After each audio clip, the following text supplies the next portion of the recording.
की बैठक है वो दिल्ली में ख़त्म होगी एंड आपको ज्ञात होगा कि हम जितने स्क्रीनिंग कमेटी मेंबर्स हैं हर जिला हम दौरा कर रहे हैं, सबसे बातचीत कर रहे हैं, चर्चा कर रहे हैं, अपने वर्कर से चर्चा करके। प्रियंका जी भी आई थी, गुवाहाटी में बैठी थी, वो सबसे मिली है, डिस्ट्रिक्ट प्रेसिडेंट से मिली है, विधायक से मिली है, सारे जितने फ्रंटल से ऑर्गेनाइजेशन सबसे मिलके वापस हम दिल्ली में जाके स्क्रीनिंग कमेटी एंड सीईसी का पहला राउंड कंप्लीट किए, जिसमें कि 42 सीट्स के हम लोग घोषणा कर दी। हमारे पीसीसी अध्यक्ष श्री गौरव गोगोई जी जो राड से खड़े होंगे एंड देवव्रत सैकिया जी भी चुनाव लड़ेंगे। अब इस दौरान में जो जो जिला हम लोग फिज़िकली नहीं जा पाए, हम लोग स्क्रीनिंग के सदस्य वो आके इसको कवर कर रहे हैं ताकि ये प्रक्रिया पूरा कंप्लीट हो जाए।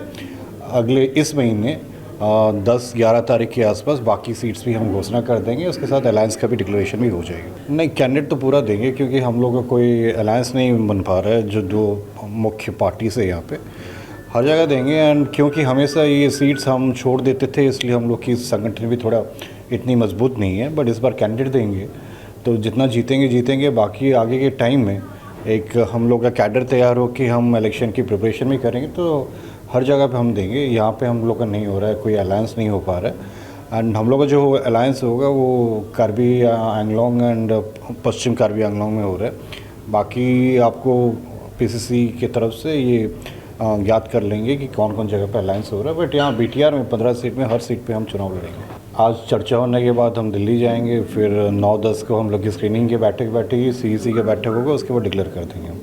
तो मुझे उम्मीद है कि 12-13 तक सारे सीट्स हम लोग डिक्लेयर कर देंगे। देखिए, लोकल पार्टीज़ को ये कहना चाहता हूँ कि भाजपा एक ऐसा पार्टी जिस पे आप विश्वास कभी नहीं कर सकते। जो वादा वो लोग किए थे आपको वो कभी पूरा नहीं किए एंड ना ही कभी करेंगे।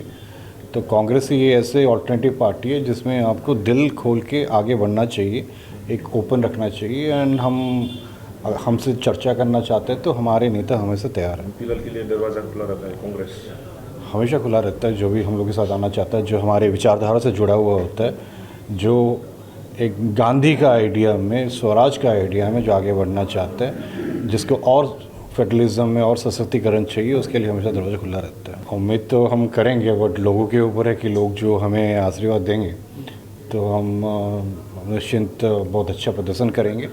बट ये बात का सुनिश्चित है कि असम में कांग्रेस की सरकार बनने वाली है।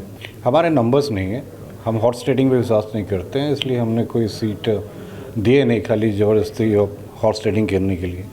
एंड जो हम लोग का जब नंबर्स होगा तो हम निश्चिंत देंगे। एआईयूडीएफ समर्थन किए हैं। एआईयूडीएफ से हम लोग कुछ लेना देना नहीं है। हम पहले भी बोलते आ रहे हैं कि वो बीजेपी के बी टीम है एंड वो अपना आज शायद 3 उनके विधायक ज्वाइन करके एजीपी ज्वाइन किए।